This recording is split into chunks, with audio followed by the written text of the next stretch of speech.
بسم اللہ الرحمن الرحیم۔ بھارت میں دل دہلا دینے والا واقعہ۔ پتھر دل ماں نے اپنی بیٹی کو زندہ دفن کرتے ہوئے جہالت کے دور کی یاد تازہ کر دی۔ بھارت میڈیا رپورٹس کے مطابق 26 سالہ خاتون کی شناخت انیتا کے نام سے ہوئی، جس کا تعلق ریاست اتر پردیش سے ہے۔ خاتون کے شوہر کا کہنا ہے کہ بیوی کا ذہنی توازن ٹھیک نہیں ہے۔ شوہر نے پولیس کو بتایا کہ جب ہفتے کے روز میں مزدوری کر گھر واپس آیا تو بیٹی کو موجود نہیں پایا۔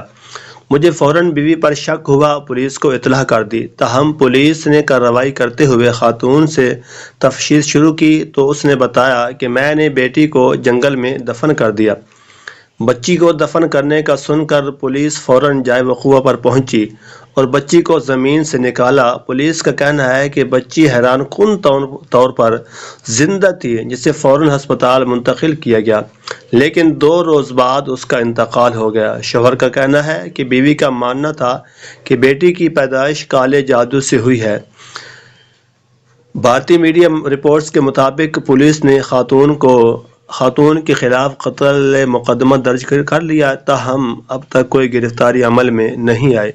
نہ جانے لوگوں کو کیوں بیٹیاں اتنا بوجھ لگتی ہیں۔